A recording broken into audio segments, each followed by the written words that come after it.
விவகாரத்துல பாஜக மகளிர் அணி சார்பில் ஒரு போராட்டம் முன்னெடுத்தீங்க. ஆனா காவல்துறை அனுமதி வழங்காம நடந்தது. இன்றைய தினம் ஆளுநர் சந்திச்சிருக்கீங்க.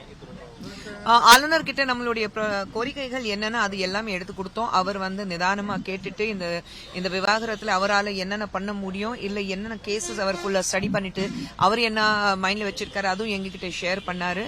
அண்ட் தெளிவாக இருக்கும் தட் இந்த டிஎம்கே கவர்மெண்ட்ல இந்த கேஸ்ல ஒரு முழு நம்பிக்கை எங்களுக்கு கிடையாது. அவங்க சரியாக இது கேஸ் கொண்டு போவாங்களா எங்களுக்கு நம்பிக்கை கிடையாது. ஏன்னா ஒவ்வொரு முறை இந்த மாதிரி பிரச்சனைகள் வரும்போது டிஎம்கே சார்பாக யாராவது இங்க இருக்கிறது குற்றவாளிகளை ப்ரொடெக்ட் பண்ணி அவங்களை பாதுகாக்கிறதுக்காக எல்லா வேலையும் நடக்குது.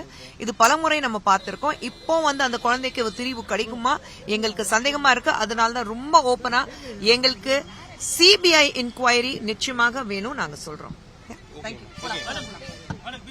இல்ல பின்னாடி